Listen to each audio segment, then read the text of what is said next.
Bible, go ahead and be turning over to Matthew chapter 2. We'll read from there here in just a few moments.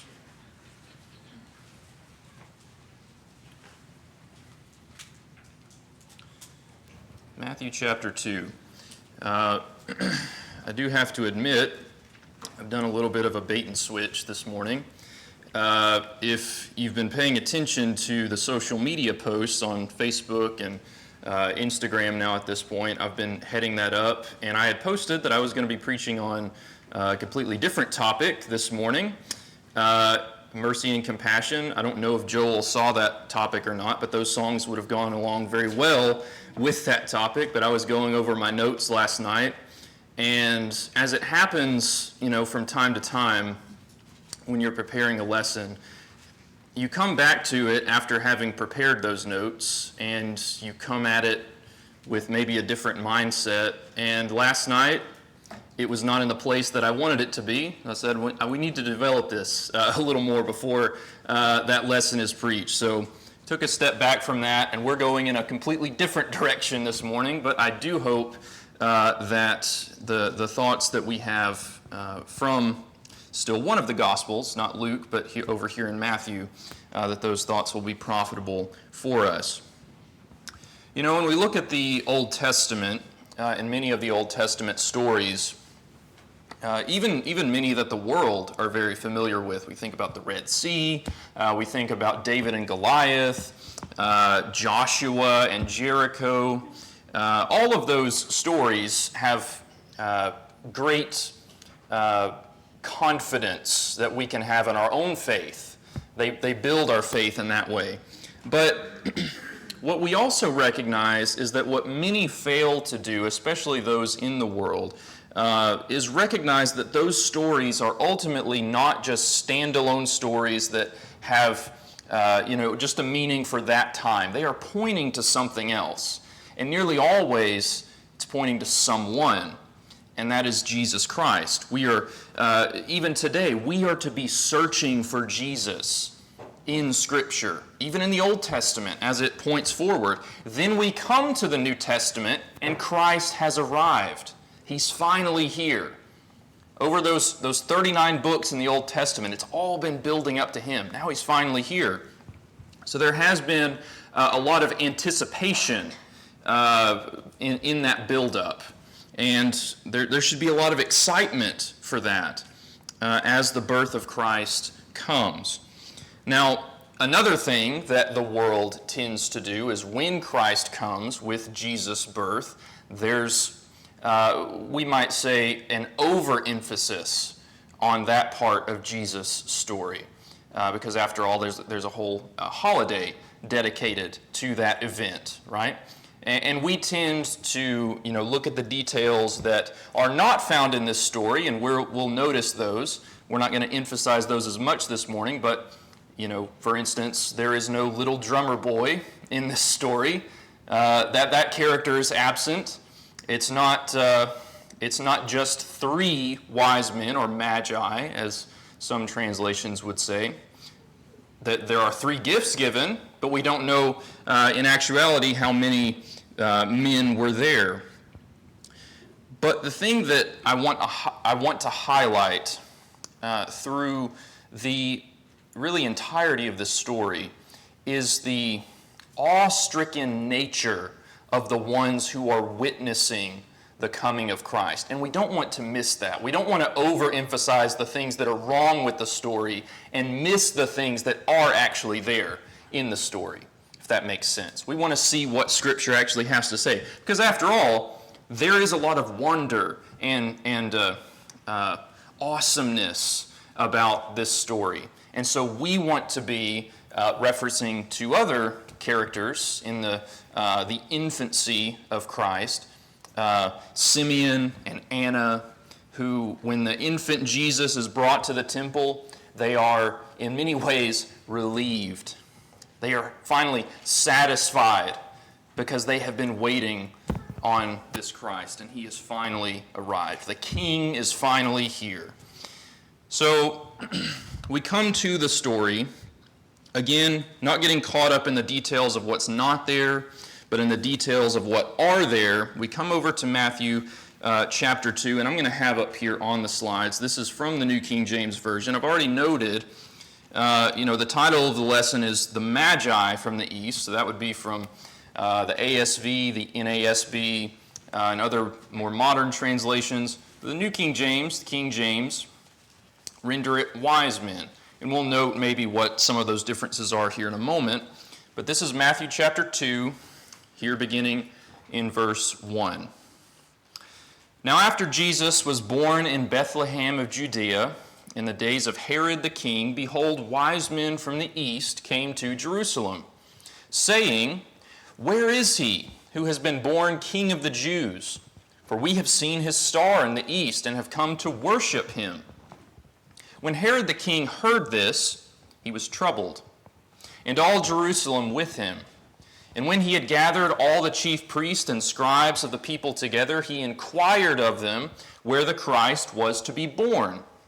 So they said to him, In Bethlehem of Judea, for thus it is written by the prophet, But you, Bethlehem, in the land of Judah, are not the least among the rulers of Judah.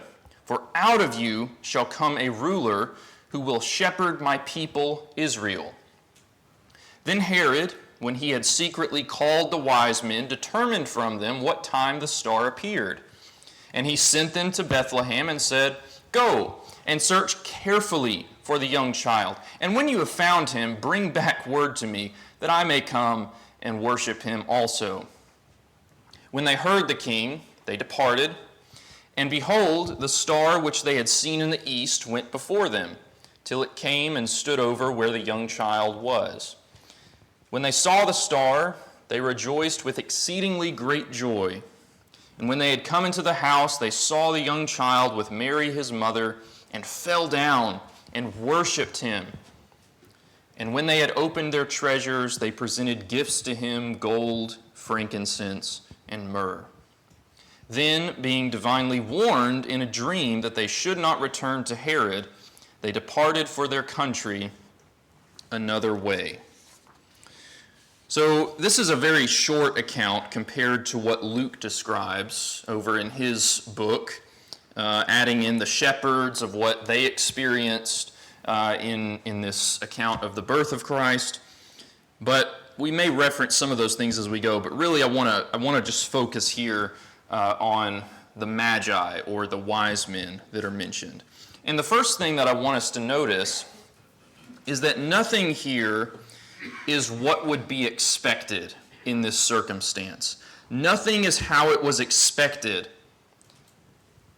although it's exactly transpiring in the way in which God said it would in many ways. And we want to observe, how can those two things be true at the same time? Well, in many ways, that's the brilliance, I think, of this story.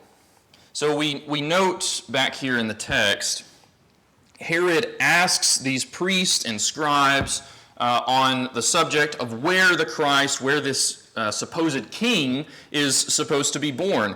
And you notice there, they give an exact answer, a very specific answer. They absolutely know where this Christ is supposed to be born. And so they know what to expect in that way. And yet, we also note here, these Jewish leaders are not very excited about that prospect. They are not the ones that go. The Messiah, the anointed one, born in a stable with animals, how is that possible? This king that we've been waiting on, how is this the reality? Where he has this lowly birth. So they know what to expect, and yet when it actually happens, it seems that they have this sort of mentality of, wait a second, this isn't right. Something's not matching up here.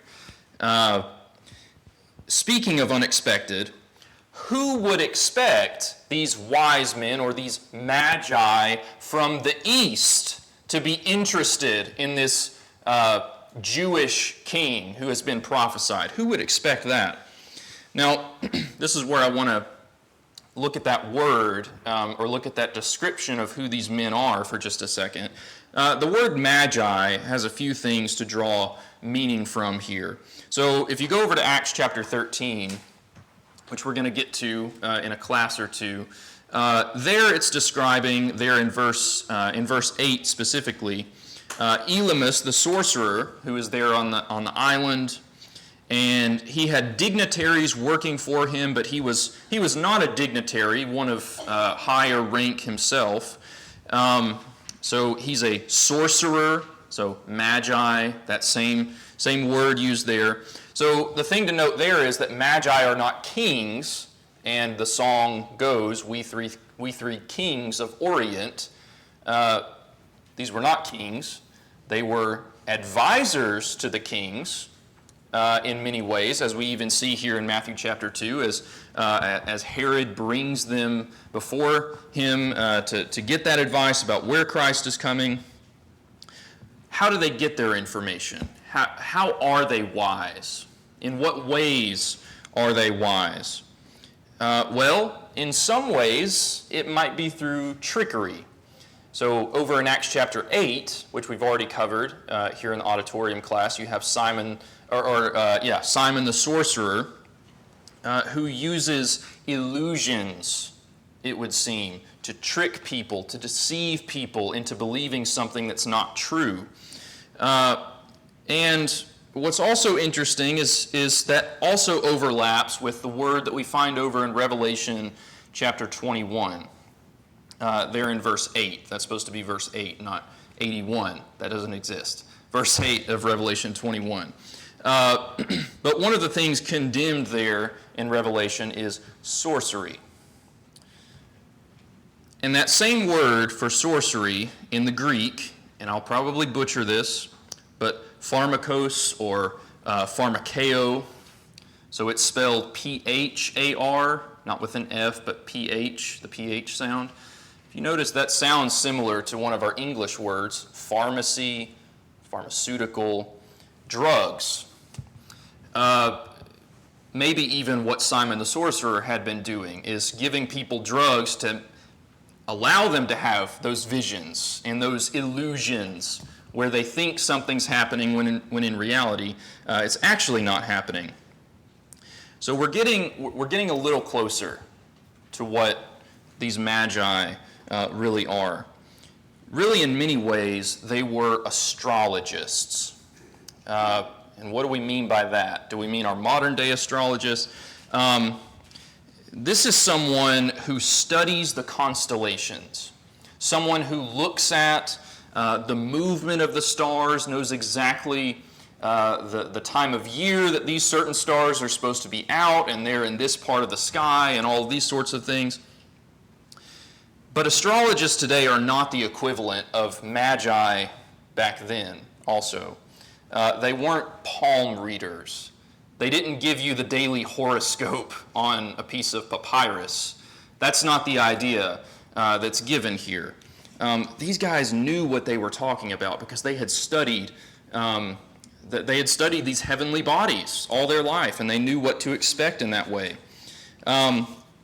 So it really overlaps with astronomy more so, a study of the stars. And by studying the stars, they knew when the seasons would change, when comets might fall, what direction a city would be, where a country might be because of where this star is. And by effect, since they had studied those things so extensively, this is why they were brought into the court of kings, because they knew their stuff, and the kings knew that. And so that's why they are here before Herod at this time. Really, in many ways, in the teen study over at the Breakfields, we studied Daniel. And in many ways, these Magi have a closer connection to the wise men that are described there, where Daniel and even those other quote-unquote wise men were there to advise the king. But of course, you remember in that story where Nebuchadnezzar did not just want the interpretation of the dream. He wanted the dream and the interpretation. And we find Daniel was the only one who could do that. So, in this way, these are wise men. But they're not just wise men. They're not just magi. They are from the east. They are not from Jerusalem. These are pagans. They do not worship the God of heaven. They do not worship the God of Israel. They are pagans, outsiders, foreigners, strangers to this land. And this is, I think, one of the crucial parts of the story and why it's recorded for us. We get the reaction of the pagans as opposed to the Jewish leaders.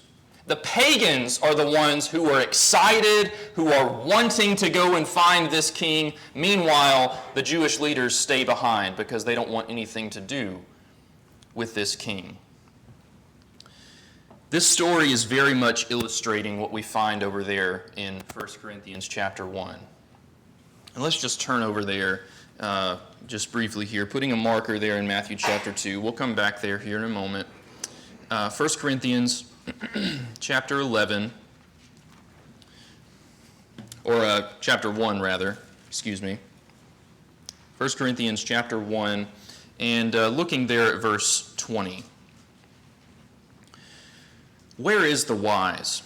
Where is the scribe? Where is the disputer of this age? Has not God made foolish the wisdom of this world? For since in the wisdom of God, the world through wisdom did not know God, it pleased God through the foolishness of the message. Let me read that again. It pleased God through the foolishness of the message preached to save those who believe. For Jews request a sign, and Greeks seek after wisdom. But we preach Christ crucified. To the Jews a stumbling block, and to the Greeks foolishness. But to those who are called, both Jews and Greeks, Christ the power of God and the wisdom of God. Because the foolishness of God is wiser than men, and the weakness of God is stronger than men. And I'll stop there. We could go on reading there. The idea given there is what men consider to be foolishness from what God has given. Oh, that's God's. That may be God's strongest argument, strongest moment. The foolishness of God is wiser than men. So we present the gospel and the church of what it's supposed to be, of what it actually is, what it ought to be. Someone might say when you're presenting that to them, that's not what I expected. Okay, well that doesn't change the truth of what is reality. That doesn't sound like what I would expect from God, someone might say. That's not the God that I worship, that sort of thing. Well, this is the God of the Bible, and we listen to what He has said. We need to, in so many ways, and what these Jewish leaders needed to do, set aside our own bias, set aside our own expectations of what things are supposed to be, and just look at what is, and then do it. And that's what we see here with these men that go. So we find in the story that God uses a star to guide here. God could have used any number of things to guide these men, but it's the Magi who have studied the stars, and what is guiding them? It's a star. And there have been a lot of people through the years that have tried to explain away that story naturally. This was a natural occurrence, and that's the end of it. One of the things that is so common in our culture today is those that lived before a certain time, you could say the 21st century, the 20th century, whatever date you want to give, people that lived before that time are stupid, foolish, primitive, we might say. And my dad and I have talked about this, and Dad teaches history, teaches world history amongst other things. And one of the places that we've both talked about, Machu Picchu there in South America, this city in the mountains. How could these people have done this if they're idiots, if they don't know what they're doing? These people know what they're doing. Even having a form of plumbing at the time, well before we have our indoor plumbing and all of those things. They're able to do incredible things. So when we come to this story here in Matthew chapter 2, these aren't dummies. They aren't just looking at the stars and saying, well, it must mean this, and they're just making stuff up. No, they know what they're talking about. By the way, many of the things they looked at then, sailors and other ones that use the stars, they use those same forms of navigation today. So we don't throw that argument in there. People might come to this story, again, try to explain the story naturally. How can we take the natural laws that we know to be true and explain this to our human brains? Well, this must have been a comet. Had to have been a comet, that sort of thing.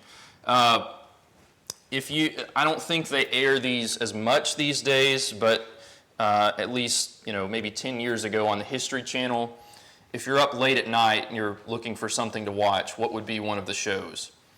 Aliens. And I remember one of the things advertised at one point was aliens and Noah's Ark. Okay. All right. How many millions of dollars did we spend on this project? It's right here, guys. Don't have to make a show about this. I'll tell you what, if someone is trying to explain away, oh, this must have been a comet, comets do not point someone to a specific city. And not only a specific city, but a specific place in that city. A comet doesn't do that. That's not how a comet behaves. And the Magi would have known that. Okay. This was not a natural occurrence. Rather, it was that the Magi knew what was natural, and they saw this star, and it was not behaving like a star should have. And that's how they knew to go. And so they went. And it says even there in the text that they rejoiced when they saw this star. Finally, apparently, it got to the destination. They finally arrived at the destination, and they were able to find Christ, who had been born. Let's consider a couple of other moving parts here before we move on to the next point. Why are they in Bethlehem? Why are Joseph and Mary in Bethlehem? They are in Bethlehem because of a census. We note that fact. They are there because of that. But who wanted them in Bethlehem? It was God.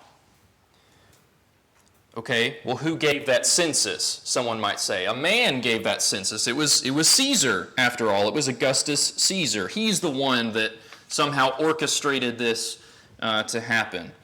But then again, we say, well, who's the man behind that man? Or who is the larger being behind that man?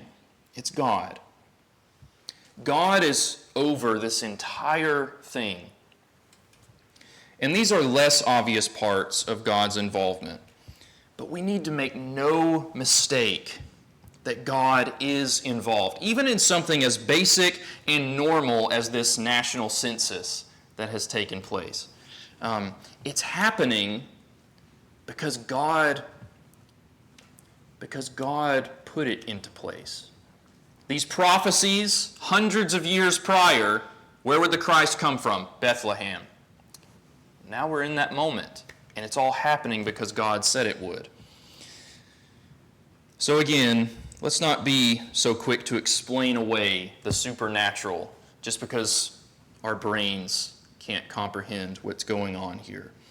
Now, when the Magi do come, they have, again, far greater excitement than those who should have been. We notice again back in Matthew chapter 2, we are told that they are seeking the king of the Jews. But rather, before they go and find that king, they're brought before another king, and it's this earthly king. Verse 3, when Herod the king heard this, he was troubled. And not just he was troubled, all Jerusalem with him was troubled. All of Jerusalem is expecting this as well. They're troubled by this news. They're worried. What's going to happen? Where is this going to happen? But it's not, it would seem, excitement. I mean, the text says there they are troubled along with Herod. And perhaps that's partly the language of the Old Testament coming forward. The day of the Lord is here, so the Christ is coming. What does that mean for us?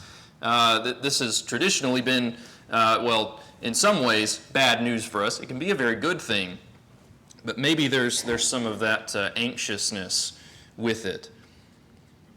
Well, Herod then comes to those who would have knowledge of this king, and we note again, they don't just give an answer or an exact answer, but it's an informed answer because it's from where? It's from Scripture. This is a prophecy. And they don't say, let us consult the papers. Let us consult the prophets. They know. They give an answer immediately. Here's what the prophet says. Bethlehem. You know, so many times when we come to the gospel accounts, when we look at the priests and the scribes, and any of the other Jewish leaders, the Pharisees, the Sadducees, we're quick to say they don't know. These people know. They know what's supposed to happen. They knew very well what was supposed to happen. And this is also going back to Micah. And I don't know about you. You know, we quote Isaiah. Isaiah is one of the more well-known prophets. Jeremiah. They're going to a pretty, in many ways, an obscure prophet to say, this is what God has said. So they know their stuff. And they pull that out of the hat immediately. And yet, for all that knowledge, they are not excited, they are not impressed by the fact that God has said this is going to happen and is now happening. If there really was the proper anticipation for what was about to happen, they would be first in line along with the Magi to go. But that's not what happens. This should be a warning to us. A warning to not grow complacent with the knowledge that we have. And we have so much greater access than these men do to the knowledge of Scripture. And so the warning is, we do not need to become cold to the awesome power of Scripture. You know, we might glaze over the fact, the Son of God came down to earth and became man. We just glaze over that fact. No, the Son of God came down to earth and became man, walked among us, died for us, was raised on the third day. That's why we're here. Every time we come to these awesome truths, they should change us. Change us from within. Change what we do, how we think. And these are things that should never lose their potency. We need to be so careful about our expectations. We already know what the Scriptures say. I'm just going to turn my brain off. I've heard it a million times. Nothing new I can learn. There's always something we can learn. Conversely here, we look at what these Jewish leaders had, the advantages that they had. Well, though their knowledge was very little, the Magi's knowledge was very little, they did not have certain things, but they did have other things, and I'll look at those here. They do not have, or they did not have, the knowledge of where the birth was going to take place. Isn't that that's what they say here in the text? Where is he who has been born King of the Jews? They have not read the prophets like those Jewish leaders have. They have not read Micah. All they have is, the King of the Jews is supposed to be born. Where is he? We want to find him. And so with the little information that they have, they go to Jerusalem as they're guided by this star, which is not behaving in the way that a star normally would. Then they see the Son of God, and when they see the Son of God, they don't say, ooh, wrong stable, move on to the next one. They don't even recognize this is a stable, this is where the King of the Jews is being born, is in a manger. What do? They fall down and worship Jesus. And not only that, they don't say, well, we're here. Yeah, this is the King of the Jews. We brought these gifts that are supposed to be dedicated to the king, but this doesn't seem like the kind of king we were expecting. We'll give him something else. No, they give him gifts that are worthy of a king. And they do not, and this is maybe a point that we kind of gloss over, the very last verse in our reading in verse 12, they obey. Being divinely warned in a dream that they should not return to Herod, they departed for their own country another way. They could have been fearful of the earthly king, Herod, but rather they are fearful and obedient to the King of heaven, to God.